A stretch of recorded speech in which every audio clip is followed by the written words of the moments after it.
Perished World. It was an early access strategy simulation game that our protagonist Choi Sienwin enjoyed very much. Not only did he enjoy it for his entertainment and free time, but he also became a master at it.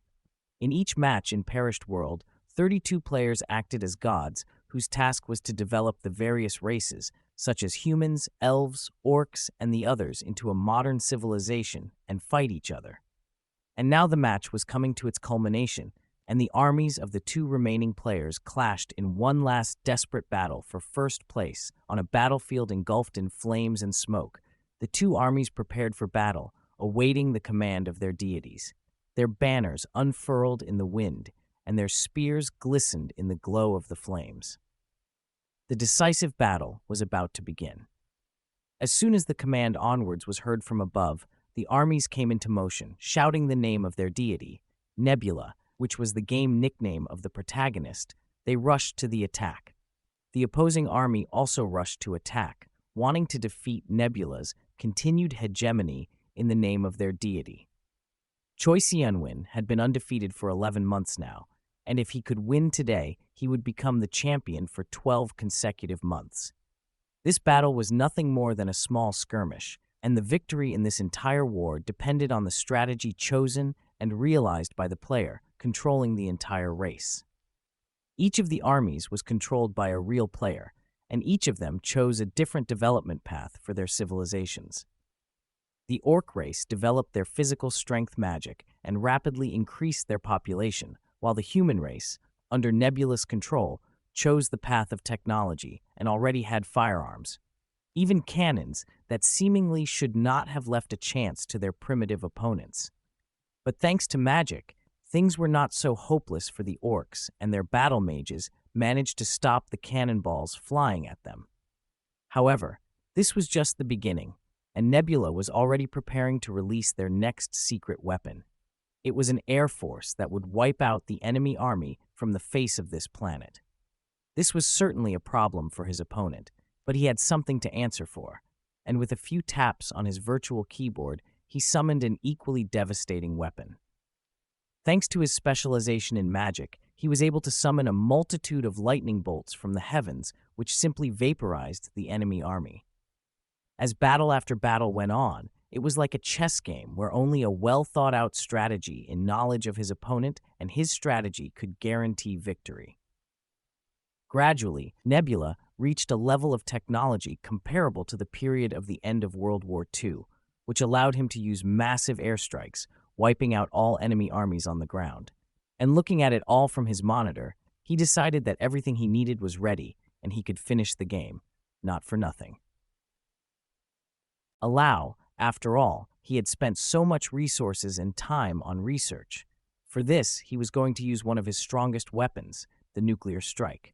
All he had to do was confirm the nuclear strike.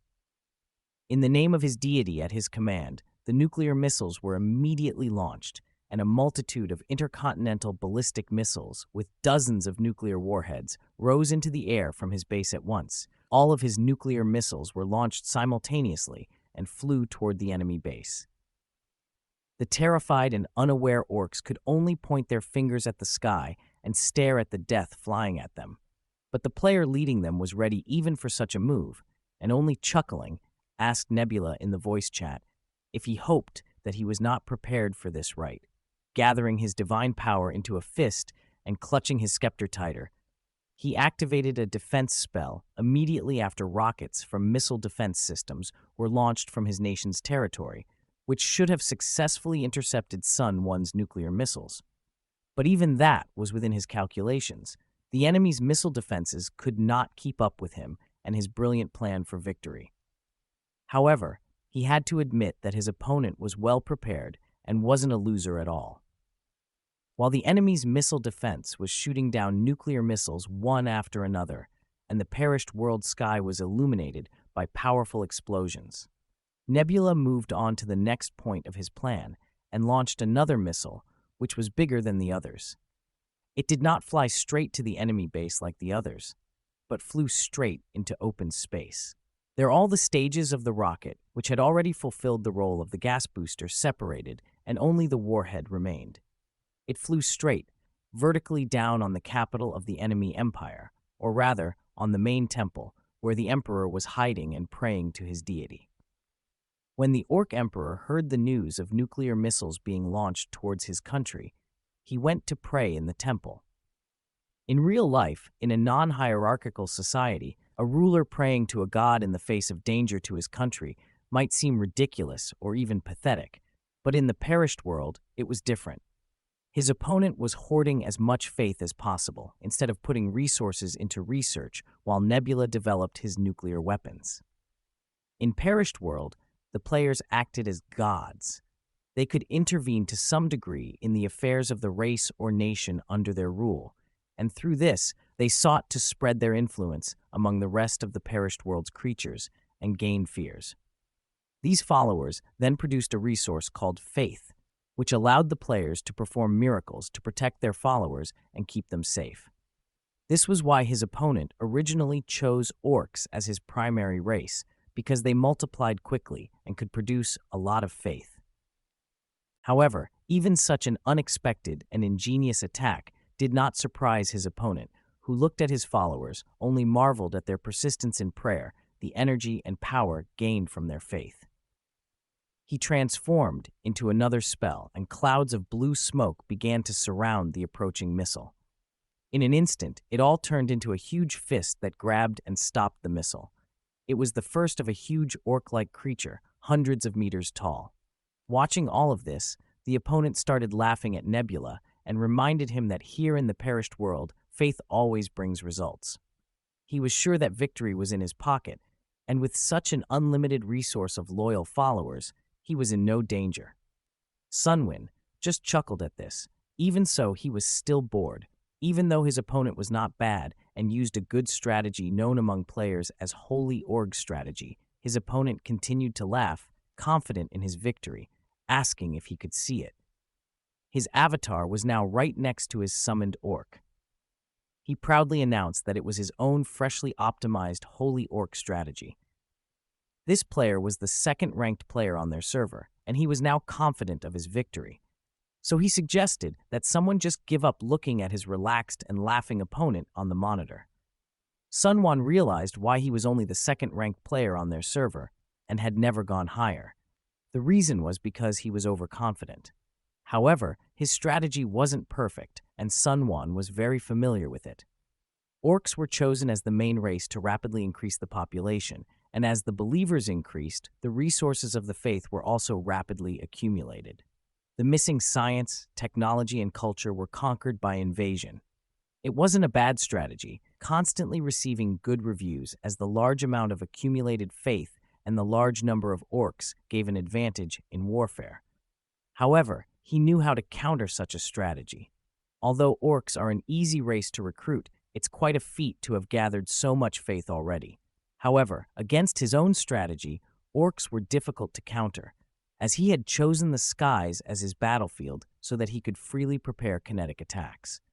Sunwon respected his opponent and thought that his attempt at preparing a spirit apostle was quite good, but still his opponent was too obvious.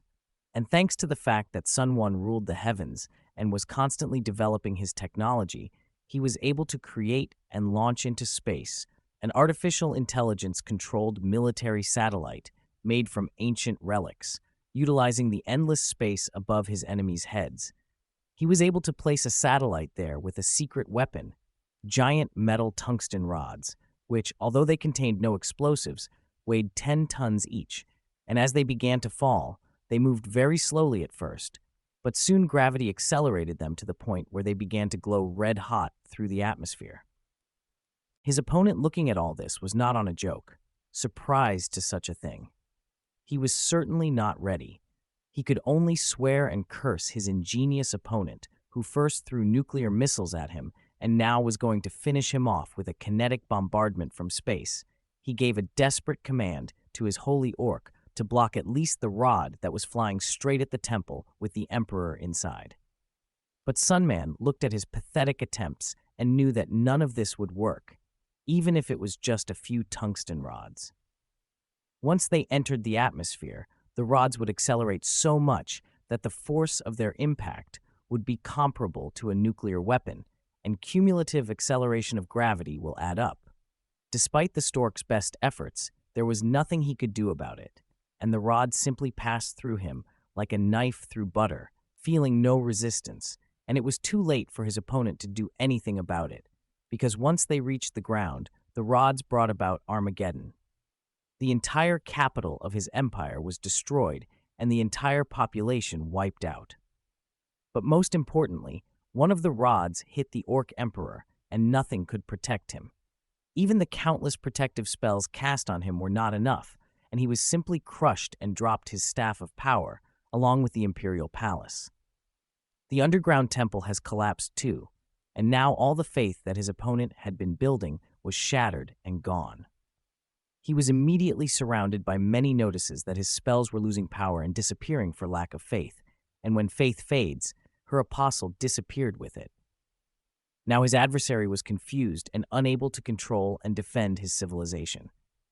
The Holy Orc apostles scattered, and the enemy capital, major cities and infrastructure began to explode like fireworks from nuclear missiles. Eventually, the enemy simply surrendered, and Nebula was once again declared the winner. After the match was over, Sunwin even thanked his opponent for a good game, but he didn't want to admit defeat and desperately asked for one more game together for a rematch. He was confident that he could win this time. Sunwon tiredly looked at the monitor as the requests for another game appeared one after another, but he wasn't interested and just left the match for good. Now he wondered why his opponent did not surrender immediately, but wasted so much of his time. It even seemed to him at first that his opponent had an ace up his sleeve, but in the end, he didn't have much to show for it at the end. In the end, he didn't see anything new in this match, but it didn't matter. After all, by winning this match, he was able to complete an achievement that required a player to stay in the top 1 rankings for 12 months. And just when he was about to go rest, a notification suddenly came, which caught his attention. At first, he thought it was someone texting him at such a late hour, and he was already wondering who it was. But when he clicked on the notific greeting appeared in front of him. It turned out that he was the only player who had completed all the achievements so far. But then, he wondered if this might mean that they would cut off his access to beta testing, because that would be unfair. The next message dispelled all his doubts. The beta testing period was really over, and the game was about to be open to everyone, but thanks to his achievements, he had a chance to try out the game before it was released to everyone. He was a bit surprised by this offer, but still, he liked the game a lot and wanted to see what the real game would be like. So, when a notification popped up asking him to enter the game, Sunwon decided to try it, without a doubt, and clicked the yes button. Suddenly, everything around him went dark, and he began to fall into the void surrounded by streams of binary code. Sunwon thought he had lost consciousness, but that was not the case.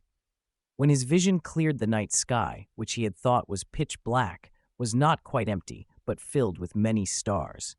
He looked around and realized he was in the middle of some kind of space temple. But then after some thought, he realized that it looked more like a ruin. Looking around, he wondered if he was dreaming. After all, he looked exactly like his in-game avatar. Suddenly, as if reading his mind, a voice sounded from behind him, assuring him that it wasn't a dream. It turned out to be a woman wearing a hooded robe, and her face was barely visible. She Annunciation, an astonishing achievement that our protagonist had also been chosen and called his nickname Nebula. To begin with, she decided to introduce herself. Her name was Alden Wen. First asked her the logical question, how did she know his name? But more than that, he was interested in something else that caught his attention, a set of blurry shadows that stood nearby. He wondered who they were. The hooded woman replied that she was wondering if any of the players would know each other. So, for there to be fair game, everyone received a mask. She went on to say that she knew everyone here was wondering what was ahead of them. So, she suggested getting straight to the point. She raised her hands high in the air, pointing to a planet that looked suspiciously like Earth, although it looked that way at first glance. Sun, one realized it wasn't. He had simply seen this planet too many times, and now he simply couldn't confuse it with anything else. This was the perished world. The mysterious woman solemnly announced that here and now, in the boundlessness of perished world, all the players present would become true gods. After all, the game they had all played before, Perished World, was based on the real world, and all these countless matches were practiced games before the one that was about to begin. This was where they would become true gods. On the platform were dozens of humanoid creatures who stood in groups without dropping a word. They were all surrounded by an impenetrable darkness that created the right atmosphere. Sunwon couldn't hear any sound, but he could feel the vibrations with his microfibers. There were even people that stood alone. Perhaps they were just embarrassed to socialize. Perished. World isn't just a world that exists in games, reasoned the guy analyzing the situation. He got into this planet was just like the regular Earth, the same blue ball flying through space, except that unlike the original, it had been abandoned by the gods because of the sad events of the past on this planet. A once brilliant civilization flourished. The various races of creatures lived in harmony. The race of armed foxes saddled the white weasels that acted as horses here. Orcs worked alongside elves and platypuses in laboratories for the benefit of their comrades. All was at peace. However, not everything was so smooth. For reasons unknown, the gods had abandoned this place, having the bodies of the dragons on this land. They felt threatened for their lives and flew off in an unknown direction, erasing their traces behind them. The time for new gods had come. All the players gathered around the heavy granite table where Aldean stood and narrated the rules of participation. The Perished World game was created to find suitable new candidates for this planet. Only once, tried out of boredom, could any player become a god. It is essentially similar to the original Perished World game. At first, only inferior beings that have lost everything in their lives will trust the player. But if you are lucky enough to increase the number of believers, there is a huge chance to become the one and only god of this planet. The world will be only yours, and no one will dare to argue with the Supreme Being. God dares to do whatever his heart desires. All desires that you have ever dreamed of can be realized. This is a possibility only for the God of that world. It was a wonderful offer that beckoned with its possibilities, enticing greedy people. Sunwon nodded, but it was noticeable that Aldean wasn't saying something. What happens if I surrender here? The young man asked, wanting to hear as many details as possible. However, if one surrenders now, one will simply go back to one's daily life as a payment for the game. The person will lose all memories of this place.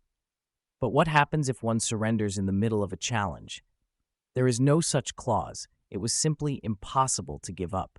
What happens if I'm defeated by another god? The guy kept on fixing the skull of the ungulate on his head.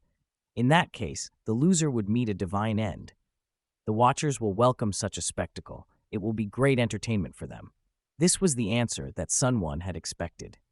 If it was a game where the winner takes all, it made sense that the participants would have to risk their lives. And if it was a competition in the real world, like the Perished World game, then it might be necessary to risk more than just lives. Divine ending, no matter how you look at it, only meant one thing: death. They aren't squeamish about killing people for risking their lives. Extinction threatens everyone. There's only one winner. There was simply no reason for the guy here to give up Sun. One wanted to ask a few more questions, but Aldean reached out his hand and stopped him. Well, now it was time to choose, shifting the cardboard cards in his hands. The man asked everyone who wanted to surrender to inform the organizers right now, but for those who wished to accept the challenge, he laid the cards face up. The remaining contestants begin their journey by choosing a small area of land. This is really an event that is so similar to the game of the same name, meaning that the beginning consists of choosing a small area of favorable land to rule. Looking around, it seemed that some people started whispering. It was abundantly clear that they wanted to give up. 5 individuals immediately decided to leave the competition. They cared about their skin. Wait, please wait. Hear me out. If you enjoy this video, how about you subscribe, like, and hit that notification button so that you will be able to be notified when I upload another video.